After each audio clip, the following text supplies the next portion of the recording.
أهل بيته الطيبين الطاهرين المعصومين المظلومين. أما بعد، فقال الإمام حسين بن علي عليه الصلاة والسلام: فقد نزل بنا من الأمر ما قد ترون وأن الدنيا قد تغيرت وتنكرت وأدبر معروفها ولم يبق منها إلا صبعبة كصبعبة الإمام. درود پڑھیے محمد و آل محمد.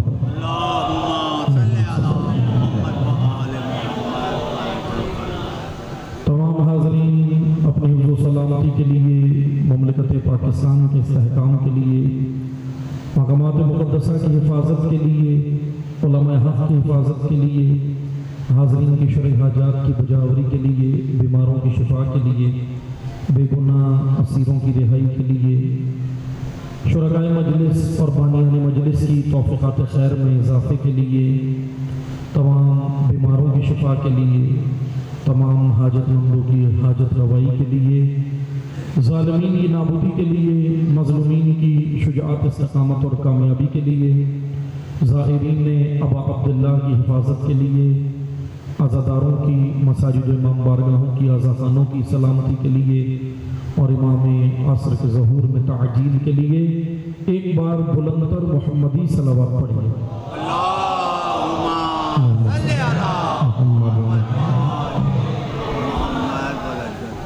شکر گزار ہیں خداوند تبارک و تعالیٰ کے، اللہ تعالیٰ نے ہم سب کو ذکر محمد و آل محمد میں آنے کی، ذکر محمد و آل محمد میں شرکت کرنے کی، ذکر محمد و آل محمد کا اہتمام کرنے کی اور ذکر محمد و آل محمد پڑھنے کی، ذکر کو جو توفیق خداوند متعال نے ہمیں عطا فرمائی، ہم اس توفیق الہی پر بارگاہ الہی میں شکر گزار ہیں.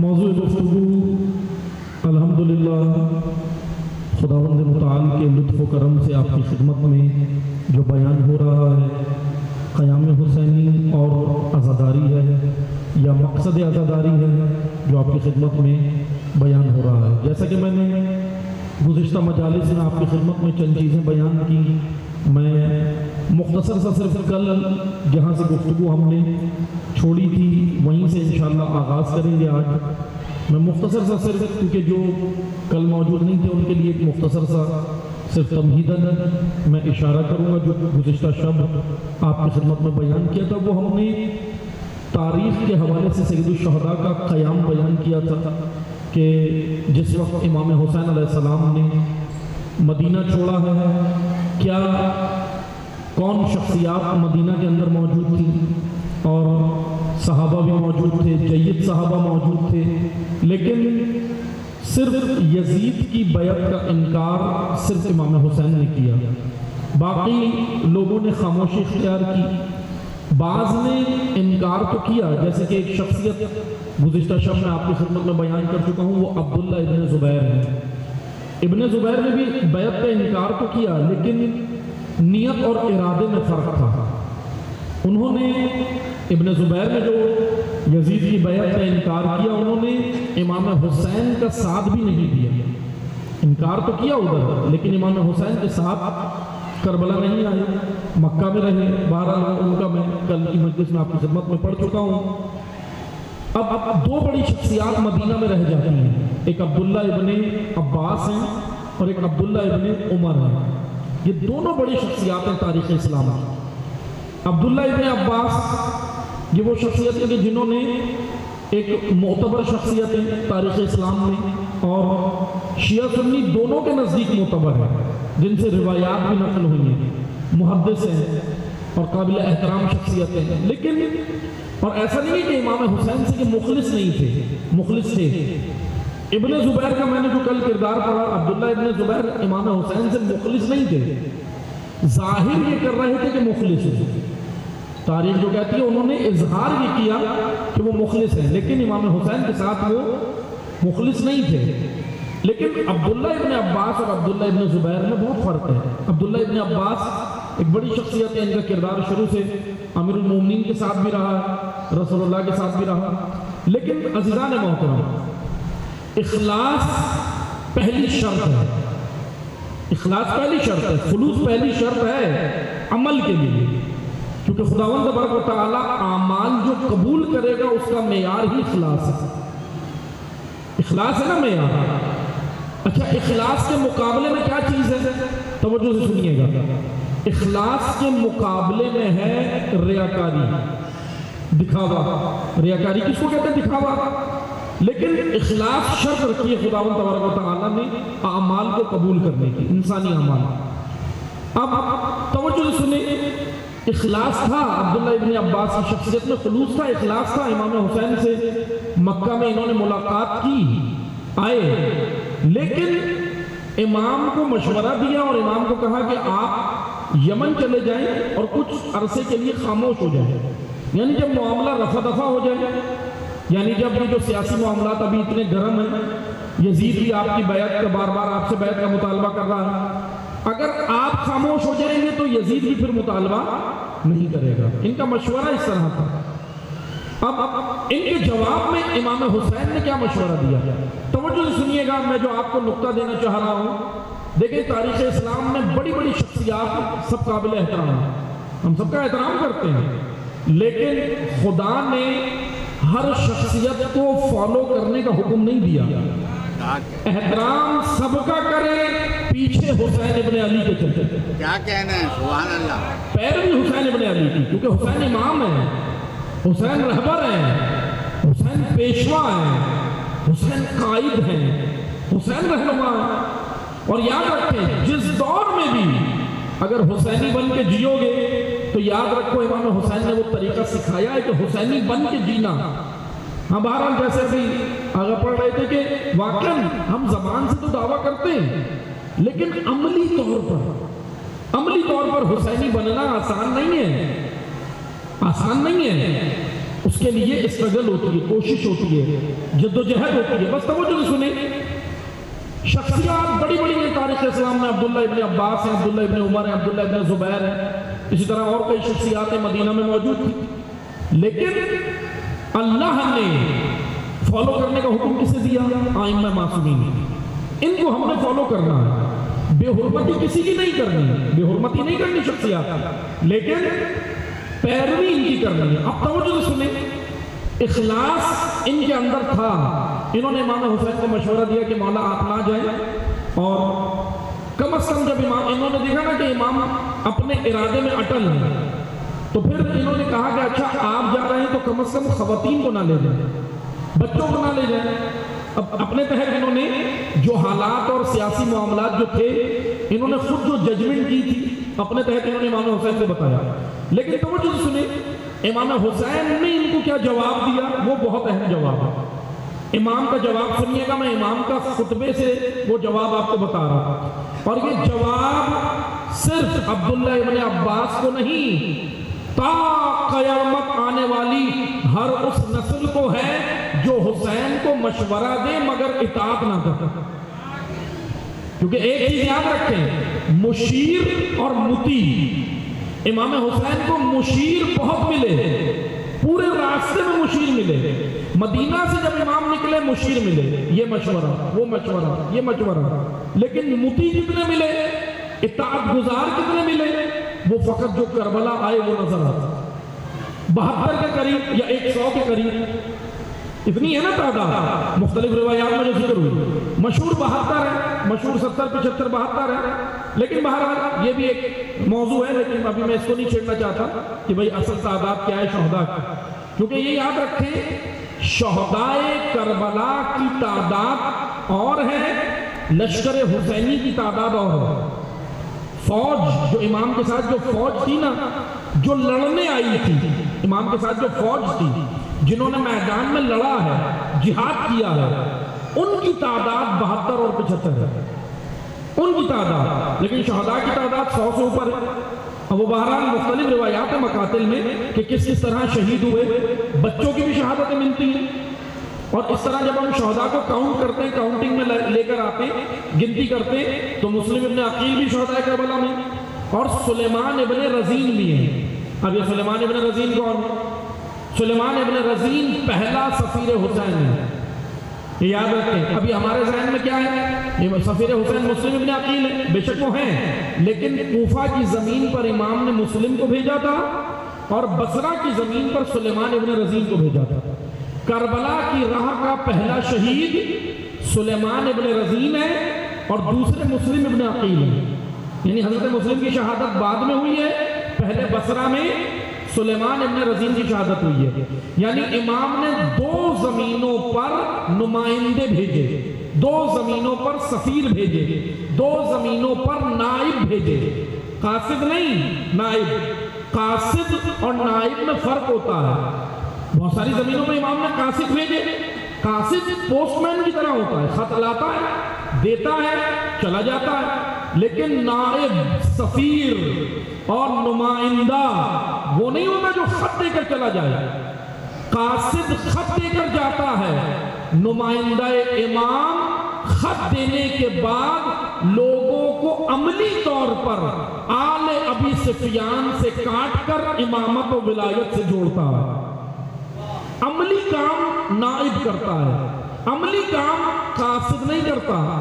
کسی شہر کی، کسی بھی شہر کے رہنے والوں کی سوچ، ان کا نظریہ، ان کی فکر، ان کی راہ قاصد تبدیل نہیں کرتا، پوسٹ مین نہیں کرتا، سفیر کرتا ہے، نائب کرتا ہے۔ اس لئے بس توجہ سے سنیں، سفیر وہ نہیں ہوتا، اب جملہ آ گیا تو سنتے جائیں، سفیر وہ نہیں ہوتا جو اپنی بات لوگوں تک پہنچائے، سفیر حسین وہ ہے جو حسین کی بات لوگوں تک پہنچائے۔ سفیر وہ نہیں ہوتا جو اپنے آپ کو نما کرے، سفیر وہ ہوتا ہے جو حسین کے کلام کو نما کرے، حسین کے پیغام کو نما کرے، حسین کے مقصد کو نما کرے، حسین کی راہ کو عیاں کرے، حسین کی فکر کو عیاں کرے، حسین کے نظریے کو زندہ کرے۔ یہ سفیر کی ذمہ داری ہوتی ہے۔ سفیر بننا آسان نہیں ہے، معمولی نہیں ہے۔ سفیر، نمائندہ، نائب، یہ سارے الفاظ سننے میں بڑے سادے لگتے ہیں۔ نمائندہ 2 لفظوں کا مرکب ہے، ایک ہے نما، ایک ہے اندہ۔ نما کہتے ہیں اپنے آپ کو نما کرنے کو، اور اندہ کہتے ہیں، نمائندہ کہتے ہیں کسی کو عیاں کرنے کو۔ میں نما، اب نما کرنے والے تو بہت سارے لوگ ہیں، مجھ جیسے کمزور بھی جو اپنے آپ کو نما کرتے ہیں، میں اپنے آپ کو کرتے ہیں نا، لیکن نمائندہ وہ ہوتا ہے جو کسی کی جانب سے بھیجا جاتا ہے، جو نمائندہ ہوتا ہے، نما کر رہا ہوتا ہے کسی کے پیغام کو۔ بس رضان محترم، امام نے ان 2 زمینوں پر نمائندے بھیجے فقط، بصرہ اور کوفہ میں۔ اب میں آپ کی خدمت میں بیان کروں گا کوفہ کے حالات، کیونکہ کوفہ ہمیں سمجھنا بہت ضروری ہے۔ کوفہ سمجھ آئے گا تو پھر آگے ہمیں یہ بھی سمجھ آئے گا کہ امام کے ظہور کے لیے کیا کرنا ہے، تیاری کیسے کرنی ہے۔ کیونکہ کوفہ شہر نہیں ہے، کوفہ ایک مثلا قریہ نہیں ہے، کوفہ ایک سوچ ہے، کوفہ ایک آئیڈیالوجی ہے، کوفہ ایک نظریہ ہے، اور کربلا بھی ایک نظریہ ہے۔ یہ دونوں نظریات مقابل ہیں ایک دوسرے کے، دونوں یہ سوچ مقابل ایک دوسرے کے۔ عبداللہ ابن عباس نے جب امام حسین کو مشورہ دیا، اب توجہ سے سنیں ان کا جواب، ہم آگے چل کے بیان کریں گے کوفہ اور بصرہ کو بھی۔ عبداللہ ابن عباس نے امام حسین کو جب کہا نا کہ آپ نہ جائیں، بچوں کو نہ لے جائیں، خواتین کو نہ جائیں، کم سمجھے تو کریں، امام نے ان کو کیا جواب دیا، توجہ سے سنیں۔ امام نے کہا یبن ام، اے میرے چچا صاحب، بڑی خوبصورتی سے امام نے ان کو پکارا، کہا یبن ام، سنیں، میرے جد، میرے نانا۔ رسول اللہ کا امام بتا رہے ہیں کہ رسول اللہ نے فرمایا، رسول اللہ کا جملہ امام حسین عبداللہ ابن عباس کو کوٹ کر رہے ہیں، نقل کر رہے ہیں، کھڑے ہو کے سنا رہے ہیں، مکہ میں کھڑے ہو کے سنا رہے ہیں۔ اچھا کیا عبداللہ ابن عباس کو یاد نہیں تھا؟ یاد تھا، کیونکہ عبداللہ ابن عباس نے روایات رسول اللہ سے سنی تھی۔ رسول اللہ کی مجلس اور محفل میں عبداللہ ابن عباس بیٹھتے تھے، روایات نقل کرتے تھے، کاتبان وہی شمار ہوتے، وہی آتی تھی، اس کو لکھتے بھی تھے، یعنی بڑی شخصیتیں، تاریخ اسلام کی برجستہ شخصیتیں۔ امام حسین نے عبداللہ ابن عباس کو یاد دلایا کہ سنو، میرے جد میں بھی جملہ بھول گئے، کیا جملہ تھا؟ اب امام حسین کا جملہ سنیں۔ امام حسین نے کہا کہ یبن ام، سنیں، میرے جد میرے نانا نے فرمایا تھا جو قوم جو ملت جو لوگ حسین ابن علی کا ساتھ دیں گے وہ دنیا و آخرت میں سرخرو ہوں گے، اور جس نے حسین چھوڑا اللہ اس قوم کی حالت فرام المرا سے بدتر کر دے گی۔ توجہ سے سنیں، امام حسین کے جملے ہیں، میرے نہیں ہیں، امام نے خطبہ میں کہا اور رسول اللہ کا جملہ نقل کیا۔ فرام کپڑے کو کہتے ہیں عربی زبان میں، فیر الف میم فرام، مرا عورت کو کہتے ہیں، عورت۔ امام نے کہا جو حسین کا ساتھ چھوڑے گا اللہ اس قوم کی حالت فرام المرا، عورت کے استعمال شدہ نجس کپڑے سے بدتر اس قوم کی حالت کر دے گا۔ عورت کے استعمال شدہ نجس کپڑے سے بدتر، فرام المرا۔ اب آپ اندازہ کریں امام کہنا کیا چاہ رہے ہیں؟ امام نے کہا جس نے حسین چھوڑا، جس نے حسینیت چھوڑی، جس قوم نے راستہ حسین ابن علی کا چھوڑا، وہ قوم کبھی عزت کے ساتھ نہیں جی سکتی، سرفرازی کے ساتھ نہیں جی سکتی، حریت کے ساتھ نہیں جی سکتی۔ امام حسین نے عبداللہ ابن عباس کو کہا، اب عبداللہ ابن عباس نے سن تو لیا، امام حسین آگے بڑھے، امام حسین کے ماتھے کا بوسہ لیا، امام حسین کے ہاتھوں کا بوسہ لیا اور مکہ سے واپس مدینہ چلے گئے۔ یہاں عبداللہ ابن عباس کی ملاقات ختم ہو گئی۔ امام حسین نے اپنے نظریے پہ اٹل تھے، ڈٹے ہوئے تھے، امام نے اپنا موقف واضح کر دیا، امام آگے کربلا۔ توجہ سے سنیں، اسی طرح یہ دوسری شخصیت ہے جناب عبداللہ ابن عمر۔ میں یہ شخصیات آپ کو اس لیے بتا رہا ہوں کہ اگر یہ کردار ہمیں پتہ چلیں گے تو ہمیں آج کا کربلا، کیونکہ یاد رکھیں میں دو جملوں میں بیان کروں گا، کربلا ماضی کا قصہ نہیں ہے، کربلا آئین ہدایت ہے۔ کربلا وہ منبع ہے کہ جہاں سے ہدایت کے اصول لے کر ہم اپنے عصر میں یزیدیت کا تعاقب کر سکتے ہیں، ہم جینا سیکھیں۔ جینا، مرنا آسان ہے، توجہ سے نہیں کہ مرنا آسان ہے، مرنا آسان ہے لیکن حسینی بن کے جینا مشکل ہے۔ یہ مرنا کر کے دیکھ لیں، عمل کر کے دیکھ لیں۔ مرنا آسان ہے، جو نہیں چاہتا وہ بھی مرے گا، جو چاہتا ہے وہ بھی مرے گا۔ کوئی بچ سکتا ہے موت سے؟ نہیں، لیکن حسینی بن کے جینا یہ مشکل کام ہے۔ یہ جو شہدائے اسلام آج آپ کو نظر آتے ہیں نا، شہدائے راہ کربلا، شہدائے اسلام، کیوں شہید کو اللہ نے اتنا بڑا مقام دیا؟ اس لیے نہیں کہ وہ گولی لگی تھی اس لیے شہید کو مقام دیا، وہ بارود سے مرا اس لیے شہید کو زیادہ مقام ملا، نہیں۔ عزیزان محترم، قرآن سورہ آل عمران کہہ رہی ہے شہید کا مقام اس لیے ہے کہ اس نے زندگی اللہ کی راہ پہ گزاری ہے۔ زندگی تو بہت مشکل کام ہے، زندگی راہ خدا پہ گزارنا۔ شہداء کا مقام اس لیے اعلیٰ۔ بس امام حسین نے کیا کہا؟ امام حسین نے کہا اس قوم کی حالت فرام المرا سے بدتر ہوگی۔ عبداللہ ابن عباس خالص تھے لیکن اطاعت نہیں کی۔ اب بہرحال میں نے عرض کیا نا کہ ہم ان شخصیات کے اوپر زیادہ گفتگو نہیں کریں گے، ہمیں امام حسین کو فالو کرنا، ہمیں امام حسین کو دیکھنا ہے۔ آئیں، یہ ایک کردار آپ کو نظر آتا ہے جس کے اندر اخلاص تھا لیکن اطاعت نہیں تھی۔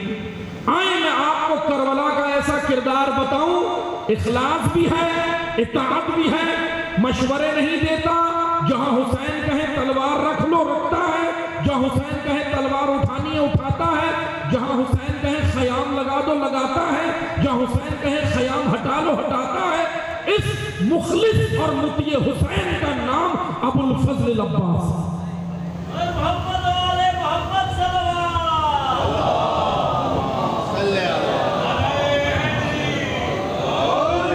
ابو الفضل عباس یہ معمولی کردار نہیں ہے، مخلص بھی ہے اور مطیع بھی ہے۔ اس لیے امام حسین کو اخلاص بھی چاہیے اور اطاعت بھی چاہیے۔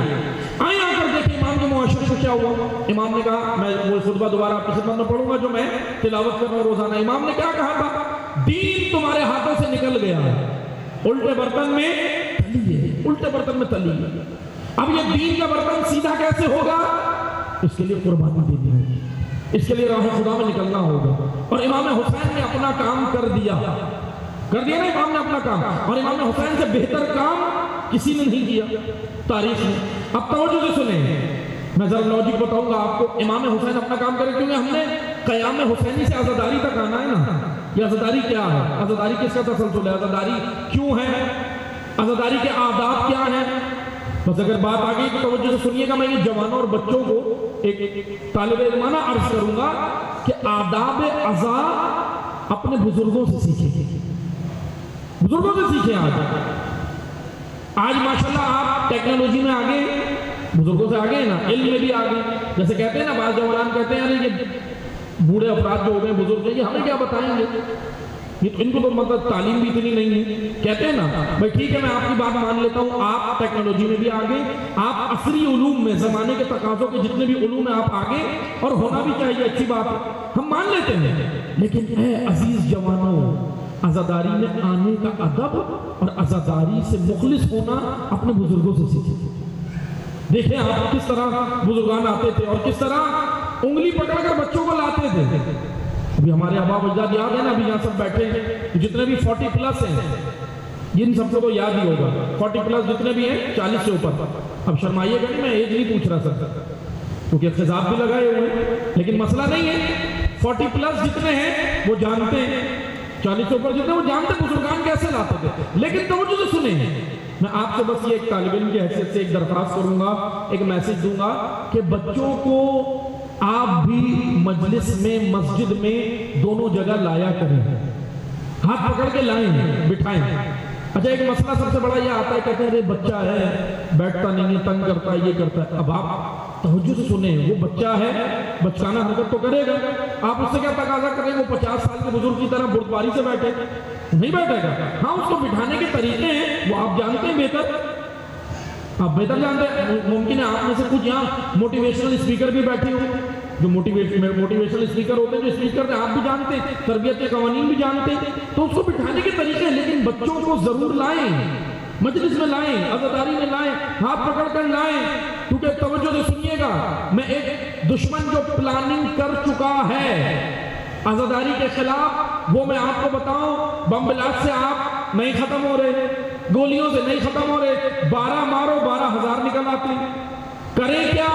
روحانیت نکالو، روحانیت نکالو، روح چھین لو عزاداری کی، اور روحانیت ختم ہو گئی تو کیا ہوگا؟ جس عزاداری سے روح زینبی نکل جائے وہ عزا رہتی ہے، وہ ایک رسم بن جاتی ہے، وہ ایک زمین کا کلچر بن جاتی ہے، مگر روح زینبی کے ساتھ وہ عزا نہیں رہتی۔ اس لیے عزاداری کے لیے توجہ سے سنیں، اس عزا کا پلیٹ فارم کی جو ہمیں ملا ہے بہت بڑا پلیٹ فارم ہے، بس توجہ سے سنیں، ایک باقاعدہ پری پلانڈ کام، تھوڑا سا کرنٹ افیئر کا موضوع ہے لیکن توجہ سنیے گا، حالات حاضرہ سے باخبر ہونا بہت ضروری ہے، کیونکہ امیر المومنین کہتے ہیں ہمارے شیعہ کی صفت میں سے ایک یہ ہے کہ وہ زمانے کے تقاضوں کو جانتا ہے، کیسے جینا ہے، کیا کرنا ہے، ایسے تھوڑی غافل ہے، بس غافل نہیں رہتا۔ شیعہ ہوشیار ہوتا ہے، بیدار ہوتا ہے، باشعور ہوتا ہے، اپنے زمانے کے تقاضوں سے، حالات سے باخبر ہوتا ہے کہ ہو کیا رہا ہے۔ بس توجہ سے سنیں، عزاداری میں بچوں کو لائیں، مجلس میں بچوں کو لائیں، ہاتھ پکڑ کے لائیں، بٹھائیں، مسجد میں بھی لائیں، نماز کے وقت وہاں لائیں، مجلس کے وقت عزاخانوں میں لائیں اور خود لائیں۔ اب جیسے بات کہتے ہیں بچہ ہے، تنگ کرے گا، کرنے میں کوئی حرج نہیں ہے، لیکن مجلس میں آنا اس لیے ضروری ہے کہ آج اس بچے کو بین 10 یاد ہے، اسپائڈر مین یاد ہے، یہ سارے کردار آپ کو یاد ہے، سنیں نا آپ نے، بچے سے پوچھیں اس کا بہترین رول ماڈل اس کے لیے اسپائڈر مین ہے۔ اسپائڈر مین وہ کردار جو حقیقت میں ہے ہی نہیں، قصے کا، کہانیوں کا، افسانے، افسانوی کردار ہے نا۔ بین 10 کون سا کردار ہے یہ؟ کون سے کردار ہے؟ وہ بچہ دیکھ رہا ہے نا کارٹونز میں، وہ دیکھ رہا ہے، آج اسکول بیگ لینے بھی جاتا ہے مارکیٹ میں تو ہاتھ بین 10 اور اسپائڈر مین پہ رکھتا ہے۔ یہ دشمن نے کام کیا ہے، انہوں نے کام کیا ہے، ہم نے نہیں کیا معذرت کے ساتھ۔ اب وہ اس کے لیے کیا رول ماڈل بن گئے؟ وہی کردار۔ لیکن اب آپ اس کا مقابلہ کیسے کریں گے؟ ان مجالس میں اسے لائیں، بٹھائیں، تاکہ ان مجلسوں میں جب علی اکبر کا ذکر ہو تو وہ اپنا رول ماڈل اور اسوہ علی اکبر کو بنائے، حضرت قاسم کو بنائے، حضرت عمر محمد کو بنائے۔ 13 سال کے سن میں 13 سال کم سن ہوتا ہے. بچہ کربلا میں کہہ رہا ہے چچا جان موت شہد سے زیادہ شیریں ہے. یہ جذباتی جملے نہیں تھے، معرفت کے جملے تھے. یہ معرفت کے جملے تھے. یہ تربیت تھی ماں کی. یہ آغوش مادر ہے. بچے کو ایسا تیار کر دیتی ہے. 13 سال میں موت سے واقف ہے، موت سے ڈر نہیں رہا، موت سے بھاگ نہیں رہا. موت کی معرفت حاصل کر کے کہتا ہے شہد سے زیادہ شیریں ہے، شہد سے زیادہ شیریں ہے. یہ کردار بچوں کو یہاں سے پتہ چلے لے کر آئیں. اور ہاں ایک کام اور ابھی بہرحال ابھی جیسے آپ دیکھ لیں 40 کی واک ہو رہی ہے نا واک. ایک کام وہاں تو ہو رہا ہے اور کافی ہو چکا ہے. کیا کام ہو رہا ہے؟ وہ یہ ہو رہا ہے کہ مشی کے راستوں میں کچھ پلے لینڈ بھی بنائے جا رہے ہیں. پلے لینڈ کھیلنے کی جگہ، کھیل کود کی جگہ. اچھا پلے لینڈ کوئی بری چیز ہے؟ نہیں. اب کوئی مجھے یہ نہ سمجھے میں پلے لینڈ کا مخالف ہوں. نہیں، بچے کی جسمانی فٹنس کے لیے، ایکسرسائز کے لیے اس میں پلے لینڈ بہت اچھی چیز ہے، بہت اچھی چیز ہے. لیکن ہم اتنے سادے نہ بن جائیں کہ سازشی نہ پہچانے پیچھے کیا ہدف ہوگا. پلے لینڈ کیوں بنایا جا رہا ہے؟ اب بچے کی جسمانی فٹنس کے لیے تو وہ مشی کافی ہے. جتنی وہ واک کر رہا ہے، پیدل چل رہا ہے، وہ مشی کافی ہے. مشی ایک جسمانی فٹنس بھی ہے، بہترین ایکسرسائز ہے، وہ کر رہا ہے. لیکن پلے لینڈ کیوں بنائے جا رہے ہیں؟ اس لیے کہ بچوں کو پلے لینڈ میں چھوڑیں، اس کو تھوڑا یعنی توجہ سے سنیں. ایک غم کا ماحول، ایک کربلا کے کرداروں کا ماحول اور وہ سوگ کا ماحول وہ اس میں نہیں رہے گا. وہ کیا چاہتے ہیں جو پلاننگ باقاعدہ ہو رہی ہے. اچھا ہوگا یہ نہیں کہ آپ یہ نہ سمجھیں کہ وہ پلے لینڈ وہیں رہیں گے. وہ سب کاپی پیسٹ ہوگا ہندوستان پاکستان میں. فوراً سب سے پہلے تو پاکستان میں کاپی پیسٹ ہوگا.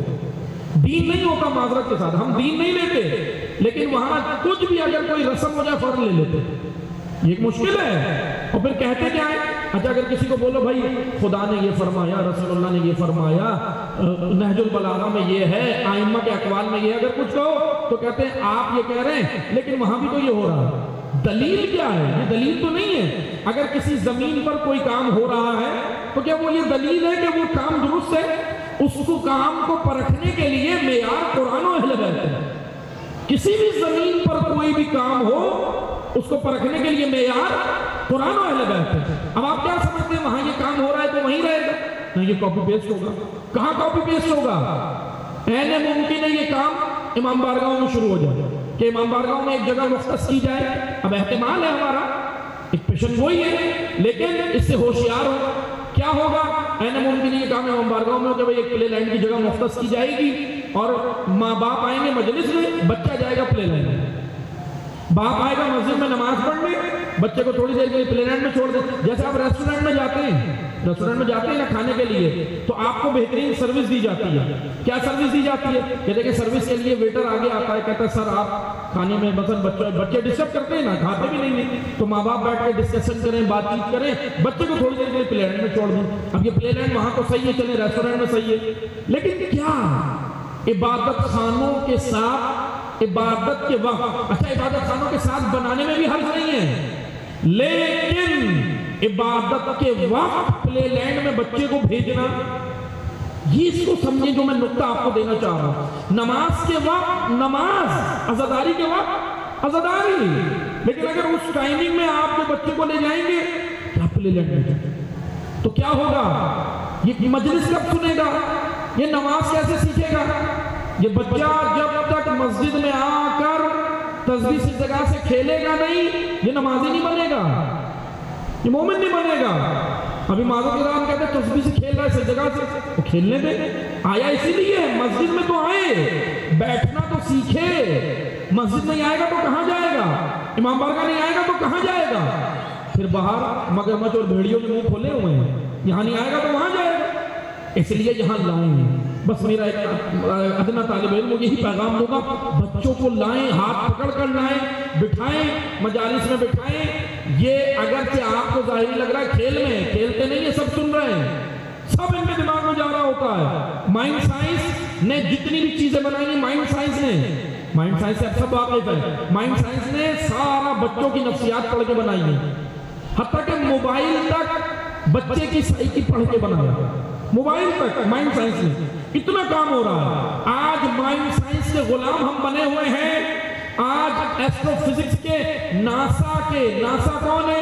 نیشنل ایرونوٹکس اینڈ اسپیس ایڈمنسٹریشن، امریکہ کا سب سے بڑا ادارہ، عالم فلکیات کا سب سے بڑا ادارہ اوپر جاتا ہے، تصویریں بھیجتا ہے اور کہتا ہے میں یہاں پہنچ گیا. European space agency, Canadian space agency سب جا کے بھیج رہے ہیں. ہم کہتے ہیں واہ کیا کام کیا، ناسا بہترین ہے، یورپین اسپیس ایجنسی بہترین ہے. آؤ عزادارو، اے علی کے کہنے والوں سنو، علی یہی کہہ رہے تھے. ناسا آج پہنچا، 1400 سال بعد ناسا اسپیس پہ آج پہنچا. علی 1400 سال پہلے کہہ رہے تھے آؤ مجھ سے پوچھو، میں زمینوں سے زیادہ آسمانوں کے راستے جانتا ہوں.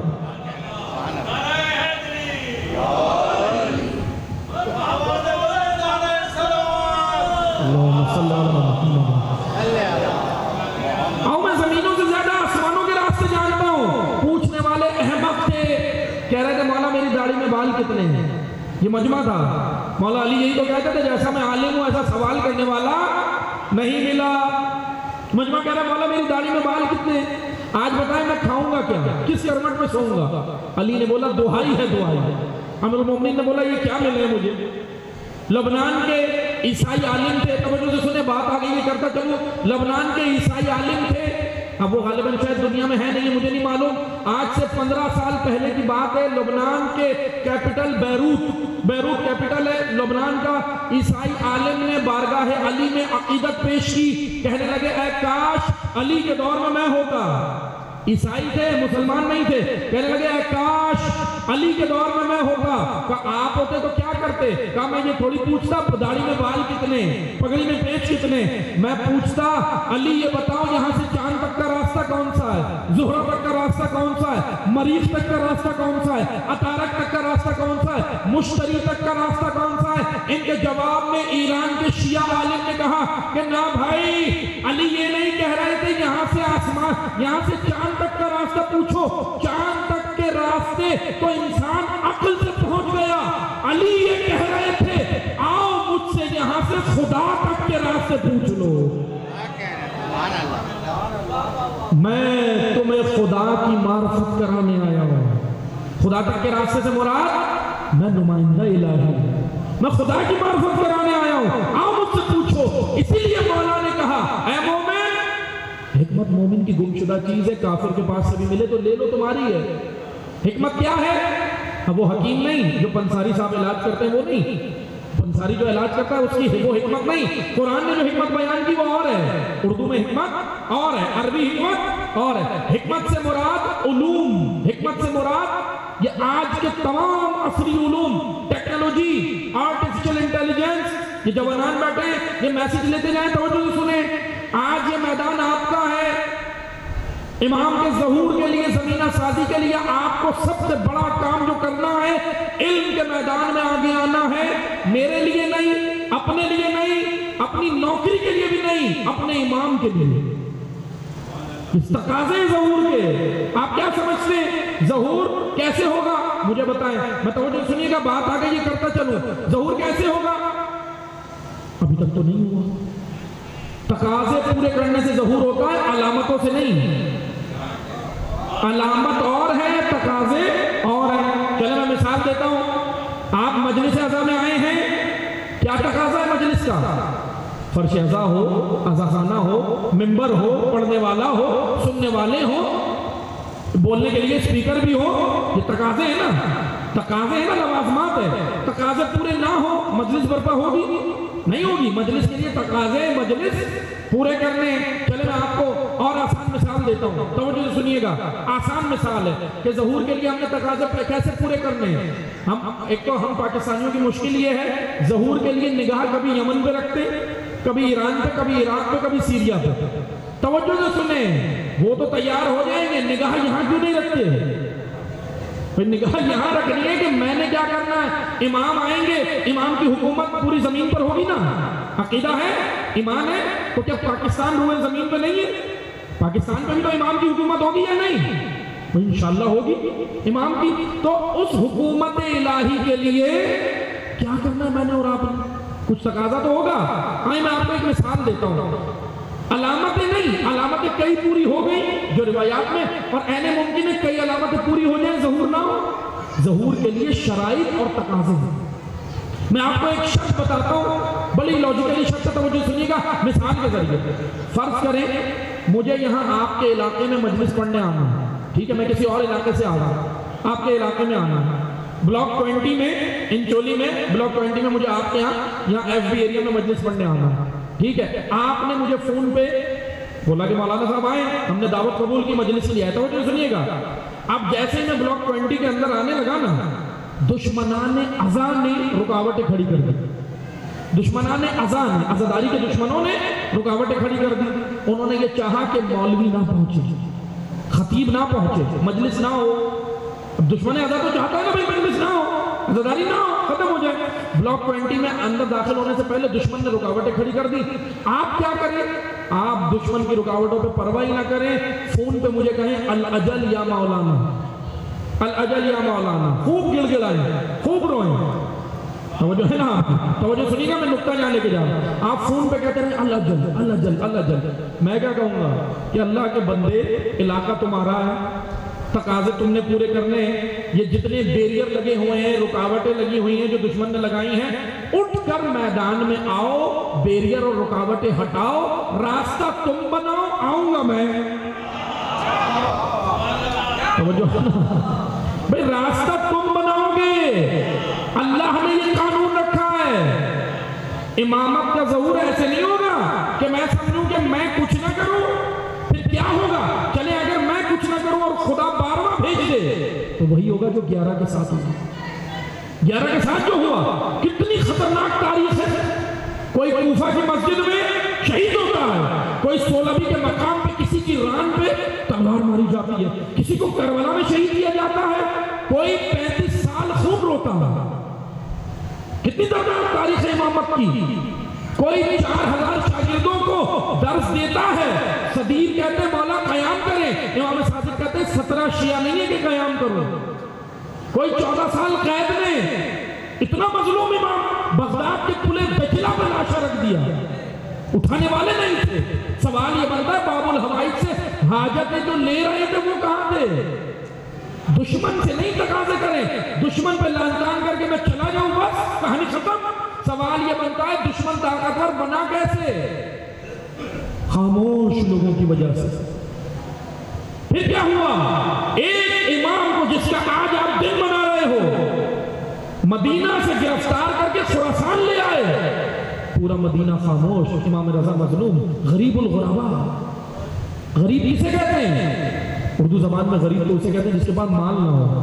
عربی میں غریب اسے کہتے ہیں جس کا وطن چھڑوا دیا جائے، اسے وطن چھڑوا دیا جائے. 25 سال کی عمر میں امام تقی، 25 سال کی عمر میں، جوانی میں، بھری جوانی میں اتنا مظلوم امام. اور اس سے زیادہ مظلومیت 9ویں 10ویں 11ویں اور ان اماموں کی اس سے زیادہ مظلومیت یہ ہے کہ منبر پہ بھی تذکرہ نہیں ہے. کتنی بڑی مظلومیت ہے. دشمن نے تو کیا جو کیا، لیکن امام تقی کی شہادت پر امام تقی کے حالات تقاضا کیا کریں. میں ایک طالب علم کی حیثیت سے آپ سے اپیل کرتا ہوں، گزارش کرتا ہوں، یہاں آنے والوں سے تقاضا کریں جس امام کی شہادت ہے اس کا ہمیں بتاؤ کیا کیا امام نے. صرف مسائل میں 2 جملے کہہ کے اپنا گھنٹہ پورا کر کے نہیں جانا، اپنا رسم ادا نہیں کرنا، گھنٹہ پورا کروں گھڑی دے کے اور بس نہیں. یہاں جو ذمہ داری ہے وہ ادا کرو. ممبر پہ آئے گا ذمہ دار تو قوم بھی ذمہ دار بنے گی. ذمہ دار یہاں جب آئے گا، اگر یہاں ہی غیر ذمہ دار آدمی ہو، یہاں ہی مال و متاع کے پیچھے بھاگنے والا ہو، یہاں اپنے آپ کو عیاں کرنے والا ہو تو قوم بھی ریاکار بنے گی. یہاں خالص آئے گا تو قوم بھی مخلص بنے گی. یہاں خالص آنا چاہیے. بس توجہ سے سنیں، امام تقی 25 سال کی عمر میں شہید کر دیے گئے. سوال یہ بنتا ہے کیوں ایسے حالات کیوں ہوئے؟ امام نقی 42 سال کی عمر میں سامرا لے کر نظر بند کر دیا. اور اس سے بڑی مظلومیت سنیں، امام عسکری وہ مظلوم امام ہے. اے تشیع سنو، ہمارا مظلوم امام عسکری وہ ہے جو اپنی زندگی میں 28 سالہ زندگی میں ایک بار بھی حج پہ نہیں جا سکتا. نظر بند کر دیا تھا، اتنے شکنجے تھے، حکومتی ایجنسیاں، سامرا میں امام کو قید کیا۔ اب ان حالات میں خدا نے جب 12واں بھیجا، ناصر نہیں ملے، نصرت کرنے والے نہیں ملے، حاجت مند تو تھے، ناصر نہیں تھے۔ اب خدا 12واں بھیجے تو کیا ہوگا؟ 12واں آئے گا تو اس کے ساتھ بھی یہی ہوگا۔ اس لیے تقاضۂ ظہور کیا ہے؟ توجہ سنیں، میں دوبارہ اسی مثال پہ آ رہا ہوں۔ جب میں اندر آ رہا تھا، آپ کی ذمہ داری ہے رکاوٹیں ہٹانا، میری ذمہ داری ہے راہ ہموار کر دی تو پھر میں آؤں گا۔ اب آئیں اس مثال سے مطلب کی جانب۔ آج اے جوانوں توجہ سے سنو، یونیورسٹی اور کالجز میں آپ جاتے ہو، آپ کا سروکار میٹلسٹ سے پڑھتا ہے، کیمونسٹ سے پڑھتا ہے۔ توجہ سے سنیں، یہ نظام کیا ہے؟ آج عالمی سطح پہ میں بات کر رہا ہوں، مانچسٹر یونیورسٹی، کیلیفورنیا، ہارورڈ، دنیا کی بڑی بڑی یونیورسٹیز میں مہدویت پہ ریسرچ ہوئی اور پتا چلا مہدی آ گئے تو ہماری حکومت ختم۔ اسی لیے انہوں نے مہدویت روکنے کے لیے سسٹم بنائے۔ توجہ سے سننا، ان نظاموں کے بانیوں نے کون سے سسٹم بنائے تھے؟ ان کے جھانسوں میں مت آنا۔ کسی نے کیپٹلزم بنایا، کسی نے سوشلزم بنایا، کسی نے امپیرلزم بنایا، کسی نے ڈکٹیٹرشپ بنائی، کسی نے یہ نظام بنائے۔ آج یہ تمام نظام بیریئر کی طرح امامت کی راہ میں ہے۔ اب میرا اور آپ کو فریضہ کیا بنتا ہے؟ صرف دعا میں اللہ جل کہے گے کہ سب تمام نہیں، دعا بھی کریں اور اپنے ملک کو، اپنے شہر کو، اپنے قریہ کو، اپنے وجود کو، اپنے گھر کو امامت کے لیے آمادہ کریں، ولایت کے لیے آمادہ کریں۔ کیا ہے یہ امامت؟ بس 2 جملوں میں سنتے جائیں، میں عزاداری کی جانب آ رہا ہوں، توجہ سے سنیں۔ عزاداری کیا چیز ہے؟ امامت کیا چیز ہے؟ آپ توجہ سے سنیں، چند جملے سنیں۔ مہدویت، امام، ولایت اور عزاداری، 4 لفظ سنیں توجہ سے۔ مہدویت، امام، ولایت، عزاداری۔ میں اس کی مختصر سی ڈیفینیشن آسان الفاظ میں بیان کر رہا ہوں، توجہ سے سنیے گا۔ مہدویت، امام، ولایت، عزاداری۔ مہدویت وہ ایڈیالوجی، مہدویت وہ فکر، مہدویت وہ سوچ ہے، مہدویت وہ آئین ہے، مہدویت وہ قوانین ہے جو اللہ نے بنائے ہیں۔ دور غیبت میں اس کا نام مہدویت ہے۔ آئین اللہ کا ہے، کانسٹیٹیوشن اللہ کا ہے، قانون اللہ کا ہے، مہدویت وہ آئین ہے۔ امام وہ حاکم ہے جو مہدویت یعنی الہی نظام کو نافذ کرے گا، قائم کرے گا۔ ولایت وہ حکومتی مشینری ہے، ولایت وہ انفراسٹرکچر ہے جس کے ذریعے سے آئین خدا نافذ ہوگا، اور عزاداری وہ تحریک ہے جو امتوں کو ان نظاموں سے کاٹ کر مہدویت کی جانب راغب کرے گا۔ عزاداری میں نے اور آپ نے کیا سمجھا؟ میں فرش عزا پر آ کر بیٹھا، 2 آنسو بہائے، ماتم کیا، گریہ کیا، چلا گیا، عزاداری اسی کا نام ہے؟ یہ سب عزاداری کا حصہ ہے، یہ سب عزاداری کا حصہ ہے، لیکن عزاداری ایک حرکت ہے، عزاداری ایک تحریک ہے۔ عزاداری کا مقصد وہی جو حسین ابن علی کا مقصد ہے۔ چلے میں بتا دیتا ہوں، زیارت اربعین انشاءاللہ آپ سب پڑھیں گے، ابھی اربعین کا روز آ رہا ہے۔ زیارت اربعین میں زیارت نامے کس نے دیے ہمیں؟ اماموں نے دیا نا، ائمہ نے۔ امام صادق علیہ السلام نے یہ زیارت نامہ دیا، مل کر صلوات علی محمد وعلیہ۔ توجہ سنیے گا، یہ جوانان عزیز توجہ سنیں۔ امام صادق علیہ السلام نے زیارت نامے دیے، ان میں سے ایک زیارت نامہ ہے زیارت اربعین۔ اربعین کے دن آپ پڑھیں گے۔ زیارت اربعین کا ایک جملہ میں پڑھ رہا ہوں، وَبَذَلَ مُحْجَتَهُ فِيكَ۔ توجہ سنیے گا، ایک ایک جملے کی میں وضاحت کروں گا۔ وَبَذَلَ مُحْجَتَهُ فِيكَ لِيَسْتَنْقِذَ عِبَادِكَ مِنَ الْجَهَالَةِ وَحَيْرَةِ الزَّلَالَةِ۔ ہمارا سلام ہے اس پر، کس پر؟ سمجھے حسین کو۔ اگر حسین سمجھ آ گیا نا ہماری نجات ہو جائے گی، لیکن سمجھنا ضروری ہے پہلے کیا ہے حسین ابن علی۔ ہم زیارت نامے میں کہہ رہے ہیں، معرفت کے ساتھ کہیں تو اور بہترین ہے۔ وَبَذَلَ مُحْجَتَهُ، مہجہ کہتے ہیں عربی زبان میں خون جگر دینے کو، خون جگر دینے کو۔ خون جگر محاورہ ہے، یعنی یہ نہ سمجھے کہ صرف خون، اس کے ساتھ جگر دینا۔ جگر کیسے دیا جاتا ہے؟ خون مر کر دیا جاتا ہے، جگر زندگی میں دیا جاتا ہے۔ یعنی راہ خدا میں صعوبتیں جھیلنا، پریشانیاں جھیلنا، لوگوں کی ملامتیں جھیلنا، لعن طعن جھیلنا، اور یہ سب جھیلنے کے بعد بھی راہ خدا پہ ڈٹے رہنا، اس کو عربی میں مہجہ کہتے ہیں۔ اس کو عربی میں کہتے ہیں مہجہ۔ ہم کیا کہہ رہے ہیں؟ وَبَذَلَ مہجہ۔ ہمارا سلام ہے اس امام پر، امام حسین کو کہہ رہے ہیں، ہمارا سلام ہے اس پر کہ جس نے اپنا خون جگر اللہ کی رحمت دیا، جس نے اپنا خون جگر اللہ کی رحمت دیا۔ وَبَذَلَ مہجَةً فِيكَ لِيَسْتَنْقِذَ عِبَادِكَ۔ کیوں دیا امام حسین نے؟ اے امام حسین، آپ نے کیوں دے دی اتنی بڑی قربانی؟ زیارت نامے میں ہم خود کہہ رہے ہیں، گواہی دے رہے ہیں، اے کیوں دی؟ لیستنقذ عبادک، تاکہ اے اللہ تیرے بندوں کو، ہم سب کو، امت اسلامیہ و عالم بشریت سب کو، امام حسین نے اپنا خون جگر دے دیا، جوان بھی دے دیے، بچے بھی دے دیے، ناموس بھی دے دی، اپنے آپ کو بھی دے دیا، اور صعوبتیں بھی جھیلی، مشکلات بھی جھیلی، فاقے بھی جھیلے، اسیری بھی جھیلی، سب جھیلا نا امام حسین نے۔ کس چیز کے لیے؟ دو جملوں میں سمجھ لیں کس چیز کے لیے امام نے دیا۔ اللہ کے بندوں کو اس لیے دیا امام نے تاکہ اللہ کے بندوں کو نکالیں من الجہالتی، جہالت سے نکال کر علم کی جانب لائیں، وحیرت الزلالہ، اور زلالت سے نکالا۔ دو جملے سنے، میں وضاحت کر رہا ہوں تو مجھے سنیں۔ جہالت اور زلالت، ضاد کے ساتھ زلالت، زوئیں کے ساتھ بھی زلالت عربی میں ہے، زال کے ساتھ بھی زلالت عربی میں ہے، اور ضاد کے ساتھ بھی زلالت عربی میں ہے۔ زوئیں کے ساتھ زلالت کو عربی میں کہتے ہیں سایہ، سایہ، چھاؤں، اس کے لیے زل کا جملہ استعمال ہوتا ہے، زوئیں لام زل، زوئیں کے ساتھ زلالت چھاؤں، سایہ، زال کے ساتھ زلالت پستی، جو ذلت کے مقابلے میں ہے زلالت، وہ الگ ہے، اور یہ والی زلالت ضاد کے ساتھ زلالت، یہ پستی نہیں ہے، یہ کنفیوژن ہے، گمراہی۔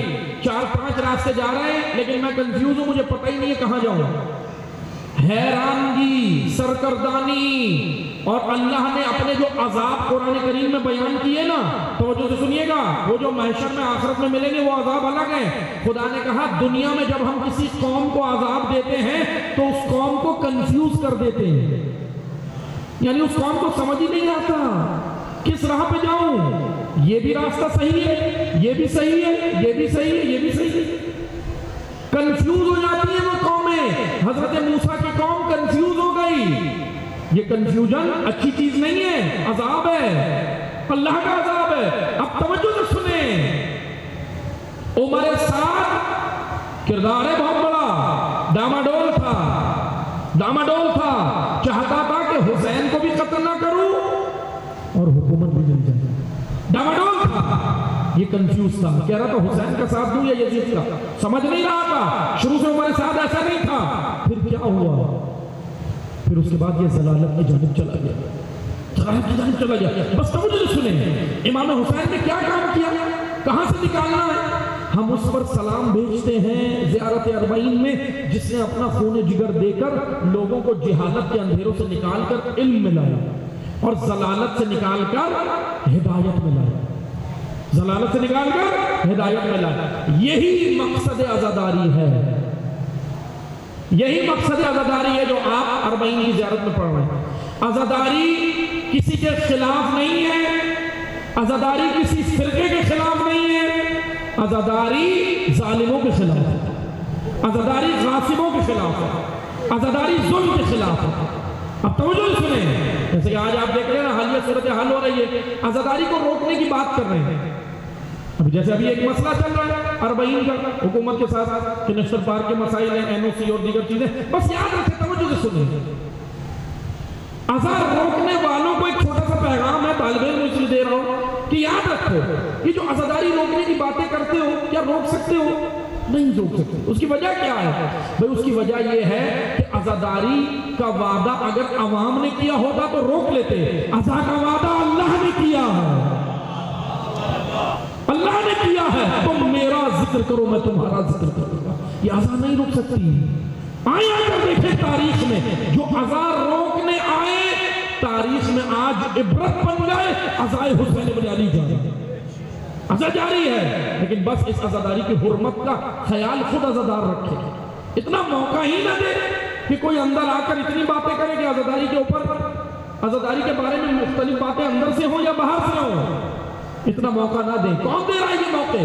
کون فراہم کر رہا ہے؟ میں آپ کو ایک مثال دیتا ہوں، آپ محرم ہیں اور گھر میں آپ کے محرم رہتے ہیں، آپ کی والدہ، آپ کی بہن، آپ کی ماں، ٹھیک ہے، اور آپ کی زوجہ، یہ 4 خواتین آپ کی محرم ہیں، ٹھیک ہے، گھر میں جو ہے یہ 4 خواتین آپ کی محرم ہیں، آپ اس گھر کے محرم ہیں، آپ اس گھر میں داخل ہو سکتے ہیں، داخل ہو سکتے ہیں نا، آپ محرم ہیں، لیکن اگر کوئی نامحرم دروازے پہ آئے تو آپ کیا کریں گے؟ آپ دروازہ جب وہ بجائے گا نا تو آپ پہلے اس کو اجازت دیں گے، کیوں؟ کیونکہ وہ جو گھر ہے نا، مومن کا گھر، مسلمان کا گھر، اس کا بھی تقدس ہے روایتوں میں کہ مومن کے گھر کے اندر بھی بغیر آپ ایسے بغیر اجازت داخل نہیں ہو سکتے۔ اب وہ کلچرل قانون کی بات نہیں کریں ہم سے کہ جی ہمارا تو بچپن سے آنا جانا ہے، ہماری نیتیں بڑی اچھی ہیں۔ اچھا آپ کی نیتیں اچھی ہیں، خدا نے جو محرم نامحرم کا رشتہ رکھا ہے کہ خدا نہیں جانتا تھا؟ اس لیے محرم بس وہی ہے جن کو قرآن نے کہا ہے، باقی جو آپ نے منہ بولے بنا لیے پڑوسی اور وہ سب کوئی محرم نہیں ہے، حتیٰ کہ کزن بھی محرم نہیں ہے، چچا زاد بھائی، مامو زاد بھائی، تایا زاد بھائی، خالہ زاد بھائی، کوئی، یہ میری مائیں بہنیں سن رہی ہیں تو وہ جو سنیں، یہ آپ کے محرم نہیں ہیں۔ جس سے آپ کا نکاح ہو سکتا ہے، جس سے پہلے جب کا نکاح ہو سکتا ہے وہ محرم نہیں ہے۔ جو محرم رشتے ہیں وہ قرآن نے ذکر کیے سورہ نساء میں، بس توجہ سے سنیں، میں جو مثال دینا چاہتا ہوں اسی پہ ہم رہتے ہیں۔ محرم آپ ہیں، آپ کی محرم گھر میں ہے، وہ ناموس ہے آپ کی، نامحرم جب آئے گا تو کیا کرے گا؟ آپ سے اجازت لے گا، پھر دروازے پہ دق الباب کرے گا، آپ سے اجازت لے گا، آپ اجازت دیں گے تو اندر آئے گا، لیکن اگر آپ نے اجازت نہیں دی نہیں آئے گا۔ چلیں ایک اور طریقہ بتاتا ہوں، جب وہ اندر آئے گا نا تو آپ کا عمل دیکھے گا آپ کیا کر رہے ہیں۔ گھر میں کارپیٹ بچھا ہے، ڈرائنگ روم میں کارپیٹ بچھا ہوتا ہے، بعض لوگوں کو ہوتا ہے، بعض سے نہیں ہوتا۔ اگر کارپیٹ بچھا ہے وہ آپ کو فالو کرتا ہوا آپ کی اجازت کے بعد پیچھے آئے گا۔ اگر آپ نے باہر چپل اتار دی وہ بھی اتار کے آئے گا، اس کی ضرورت نہیں ہے پہن کے آئے۔ اگر آپ نے چپل پہن کر کارپیٹ پہ آئے وہ بھی آئے گا، کیونکہ وہ آپ کو فالو کر رہا ہے۔ عزیزان محترم، یہ مثال تھی، مطلب کی جانب آئے، عزادار فرش عزا اور عزاداری کا محرم ہے۔ اگر کسی کو عزاداری میں لا رہے ہیں تو پہلے خود ادب سیکھیں پھر اسے لائیں۔ اگر خود بے حرمتی کرو گے تو نامحرم بھی کرے گا، اس لیے عزا پہ کوئی کمپرومائز مت کریں، سیکھیں عزاداری کے آداب۔ آج یہ عزاداری کے بارے میں کیوں آوازیں آ رہی ہیں؟ عزاداری کو سمجھیں، عزاداری کیا ہے، بس 2 جملوں میں سنیں، میں ذکر مسائل پہ آ رہا ہوں۔ عزاداری ایک تحریک ہے، عزاداری ایک حرکت ہے، عزاداری نحست ہے، عزاداری مسلسل جاری رہنے والا ایک نہ ختم ہونے والا بحر ہے۔ کون ہے جو روکے گا عزا کو؟ عزا کا وعدہ اللہ کا ہے اور عزا کی بانی زینب ہے، عزا کے بانی سید سجاد ہے، اور یہ عزا کا سلسلہ تا ظہور جاری رہے گا۔ امام کے لیے ہے یہ عزا کا سلسلہ کہ انہوں نے آ کر ولایت کا نظام پوری دنیا میں نافذ کرنا ہے، اس کے لیے یہ عزا ہے۔ بس توجہ سے سنیں، معاشرے میں امام حسین کا جو مقصد تھا وہی عزاداری کا مقصد ہے۔ امام حسین نے کہا حل من ناصر ینصرنا، کب کہا؟ آخر میں، شروع میں نہیں کہا۔ جب حضرت عباس موجود تھے، جب حضرت علی اکبر موجود تھے، جب قاسم ابن حسن موجود تھے، امام نے جب نہیں کہا حل میں، کوئی فلسفہ تو ہوگا، کوئی لاجک تو ہوگی، کیوں آخر میں کہا جب اپنا وقت شہادت آیا؟ اس کی فلسفہ یہ ہے کہ امام یہ نہیں کہہ رہے تھے کہ آ کے مجھے بچاؤ، میں تو گیا ہی قربان ہونے ہوں۔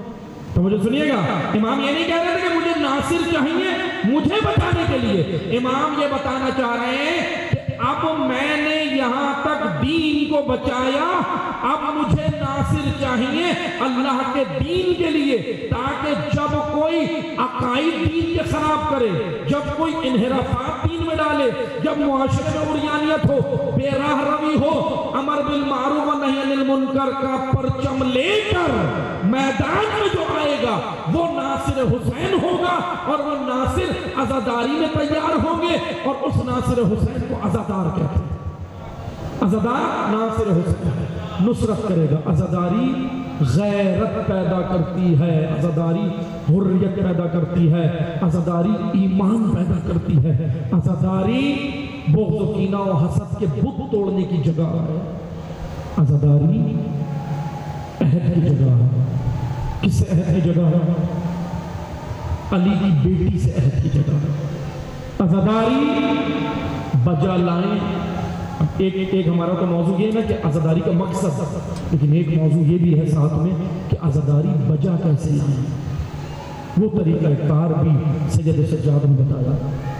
خیال رکھیں حرمت عزا کا. امانت ہے کہ علی کی بیٹی کی عزاداری. عزاداری ایسے بجا لائیں جیسے امام رضا بجا لاتے تھے. امام رضا بجا لاتے تھے. کیا تھا طریقہ کار امام رضا کا؟ بس توجہ سے سنیں. امام رضا بہرحال امام کی زندگی کے حوالے سے کیونکہ موضوع جو ہے ہمارا وہ تھا، اس وجہ سے امام رضا کی زندگی انشاءاللہ پھر کسی موقع پر اللہ نے توفیق دی تو بیان کریں گے کہ امام رضا کے حالات، امام رضا نے کن حالات میں زندگی گزارا، کن کٹھن مناہی میں گزارا. بس اتنا سمجھیں کہ امام رضا نے جو ایران تھا، پورا ایران زرتشتی ہو جاتا واپس اگر امام رضا نہ ہوتا. امام رضا نے عقائد کی جنگ جو یلغار تھی نا دشمن کی جانب سے، اس کا نام فضل ذو الریاستین ہے، جو مامون کا وزیر تھا، اندر گھس کے بیٹھا تھا. امام رضا نے سب سے بڑا مقابلہ اس سے کیا.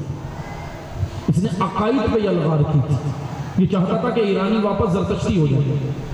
امام رضا نے اپنا تمام محجہ دے دیا، خون جگر دے دیا، خون جگر پیش کیا نا اللہ کی، لیکن بچا لیا اسلام کو. بس عزادارو چند جملے سوچا. عزاداری امام رضا کی امانت ہے. اب وہ دن بھی آ گئے کہ جب غریب الغربا کو زہر دیا گیا. وہ دل کھول کے پرسہ کرنا، پرسے کے ایام ہیں، 40 بھی قریب آ رہا ہے. علی کی بیٹی کربلا جب آئی ہے نا، بہت مظلومیت کا عالم تھا. بس عزادارو دل کھول کے پرسہ کرنا، اس طرح پرسہ کرنا جیسے ابو بصیر کو امام باقر کہتے تھے. اے ابو بصیر ایسے گریہ کرو جیسے حق بنتا ہے. بس عزیزان محترم،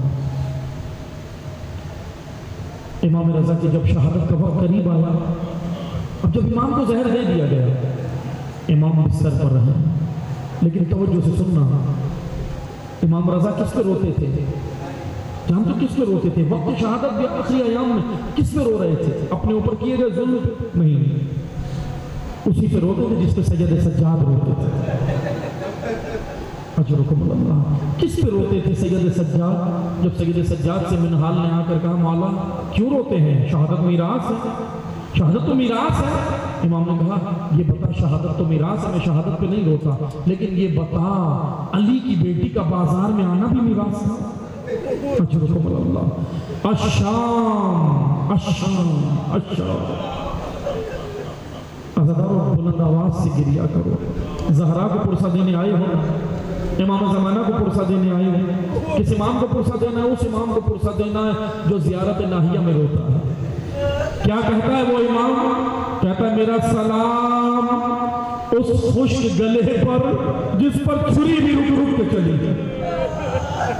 میرا سلام اس ننھے رخساروں پر جن کی رنگت کربلا سے کوفہ، کوفہ سے شام تبدیل ہوتی رہی. اس امام کو پرسہ دینے آئے ہو، پرسہ دینے. بس عزادارو امام رضا کس پہ روئے؟ آخری ایام میں بھی شام پہ روئے.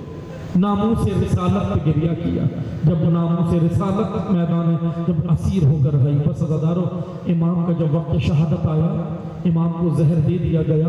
اب سن سکو کہ کتنا خطرناک زہر تھا. امام کو جب قے آتی تھی نا، قے میں صرف زہر نہیں آتا تھا، جگر کے ٹکڑے نکل آتے تھے. اجرکم اللہ، اجرکم اللہ. لیکن کتنے مظلوم ہیں امام رضا. امام رضا کی ایک بہن ہے معصومہ ہے. خدا کسی بہن کو یہ منظر نہ دکھائے. یہ بہن نکلی ہے امام رضا سے ملاقات کے لیے نکلی ہے، بھائی سے ملاقات کے لیے نکلی ہے، لیکن نہیں پہنچ سکی. شہید شہادت ہو گئی امام کی، امام سے ملاقات نہیں ہوئی. غریب الغربا تنہائی میں. کتنے غریب امام رضا تھے. غریب کا معنی میں بیان کر چکا ہوں. غریب جس سے وطن چھڑوا دیا گیا، غریب جس کا کوئی مددگار نہ ہو، غریب جو تنہا ہو جائے اس کو غریب کہتے ہیں عربی میں. ہم زیارت نامے میں کیوں کہتے ہیں السلام علیکہ یا غریب الغربا؟ اس لیے کہ امام رضا وطن سے دور تھے، کوئی اپنا قریب نہیں تھا۔ امام کے جو درد تھا نا، زہر کے ٹکڑے نکل رہے تھے، جگر کے ٹکڑے نکل رہے تھے۔ بس عزاداروں، جیسے ہی خادم یہ منظر دیکھ رہا تھا نا، تھوڑی ہی دیر میں اس خادم کی آواز آئی، اِنَّا لِلَّهِ وَإِنَّا إِلَيْهِ رَاجِعُونَ۔ عزاداروں، امام رضا اس دنیا سے چلے گئے۔ بس آخری جملے سننا، اجرکم اللہ۔ امام رضا چلے گئے، امام رضا تو چلے گئے۔ امام تقی نے باعجاز امامت امام کو غسل دیا، امام کو کفن پہنایا، امام کا جنازہ اٹھا، شان و شوکت سے اٹھا، مسلمان بھی شریک ہوئے، چاہنے والے بھی شریک ہوئے، جنازے کی تدفین ہوئی، اہتمام سے ہوئی۔ امام تقی نے باعجاز امامت کیا، لیکن کتنا غریب ہے سید سجاد، کتنا مظلوم ہے سید سجاد۔ خدا کسی بیٹے پہ یہ منظر نہ لائے، جب کربلا کے میدان سے سید سجاد کو گزارا گیا نا، تو جوان بیٹا بوڑھے باپ کے لاشے کو دیکھ کر کہتا تھا کہ بابا مجھے معاف کرنا، میں مجبور ہوں کہ جوان بیٹا بوڑھے باپ کے لاشے کے پاس لے جائے اور کفن بھی نہ دے سکے۔ اجرکم اللہ۔ بس آخری جملے سننا، ایک منظر تو یہ تھا، امام رضا کی تدفین ہو گئی، امام رضا کا اہتمام سے جنازہ اٹھا، بہن آ گئی، بہن آئی نا، بہن کہاں پر آئی؟ قبر رضا پر آئی، کیونکہ بھائی سے ملاقات نہیں ہوئی، کتنی مظلوم تھی بہن، روتی ہوئی آئی، قبر رضا پر آئی، آ کر عزاداری امام رضا کی، گریہ کیا۔ لیکن عزاداروں، جناب معصومہ قم کی صعوبتیں، جناب معصومہ قم کی زحمتیں، جناب معصومہ قم کی مظلومیت سر آنکھوں پر، اس کا انکار نہیں۔ لیکن ایک بہن اور ہے، یہ بہن تو عزاداری کر رہی تھی نا، لیکن ایک بہن اور ہے جس پہ پابندی تھی۔ جانتے ہو کون ہے وہ بہن؟ وہ مظلوم بہن وہ ہے کہ جب عزاداری شروع کی نا تو ہاتھ رسیوں سے بندھے ہوئے تھے، سر میں خاک کربلا تھی اور شام کے بازار سے گزر رہی تھی۔ سلام ہے بنت علی پر۔ کتنی عظیم ہے یہ بہن، سنو گے، اتنی عظیم ہے کہ سب کو روئی، اپنے بچوں کو نہیں روئی۔ اجرکم اللہ۔ بس چند جملے سننا، علی کی بیٹی پر سلام ہمارا، سب کو روئی، اپنے بچوں کو نہیں روئی۔ میدان کربلا میں علی اکبر پہ روئی، قاسم پہ روئی، حضرت عباس پہ روئی، لیکن اون محمد کو نہیں روئی۔ اب آگے بڑھ گئی ہے علی کی بیٹی، کتنی مظلوم ہے علی کی بیٹی۔ دو جملے سننا، آ گئی بازار میں، نو کے نیزہ پہ بھائی کا سر چلتا تھا، بھائی پہ گریہ کرتی تھی، عباس کو روتی تھی، علی اکبر کو روتی تھی، اون محمد کو نہیں روئی۔ آ گئی شام کے زندان میں، سر شہداء آنا شروع ہوئے، عباس پہ روئی، قاسم پہ روئی، حسین پہ روئی۔ شام کی عورتیں پوچھنے لگی کیا بچوں کی ماں مر گئی ہے؟ ان پر رونے والا کوئی نہیں۔ علی کی بیٹی نے رو کر کہا اے شامی عورتوں، زینب ان کی ماں ہے لیکن بھائی کے غم میں ہے۔ آخری جملے سننا، زندان میں بھی بچوں کو نہیں روئی۔ کیا حوصلہ تھا اس ماں کا، کیا جگر تھا اس ماں کا۔ سلام ہے حسین کی بہن پر ہمارا۔ آخری جملے سننا، ودا ہو کر آ گئی، کہاں آئی؟ آخری جملے مدینہ میں آئی، قبر رسول پہ گئی، جا کر گریہ کیا، کہا نانا علی اکبر کا پرسا، نانا عباس کا پرسا، نانا قاسم کا پرسا۔ اور جانتے ہو کیا کیا؟ خون بھرا کرتا قبر رسول پہ رکھ کے کہتی ہے نانا حسین کا پرسا۔ راوی کہتا ہے سب کو روئی بی بی، لیکن اتنی عظیم تھی بچوں کو نہیں روئی۔ نہ کربلا میں اون محمد کو روئی، نہ شام کے زندان میں، نہ بازار میں، نہ قبر رسول پہ بچوں کو روئی۔ آخری جملے سننا، کلیجہ تھام کے سننا، اتنی عظیم ماں تھی، بچوں کو نہیں روئی، لیکن ایک ماں تھی۔ اب قبر رسول سے جدا ہوئی، گھر کی جانب آئی، جیسے ہی گھر پر آئی نا، ایک ماں تھی، کتنا برداشت کرتی۔ دو چھوٹے چھوٹے بستر دیکھے، رہا نہیں گیا، کربلا رخ کیا، سر پیٹ کے کہا واہ آنا، واہ محمد، واہ علیہ۔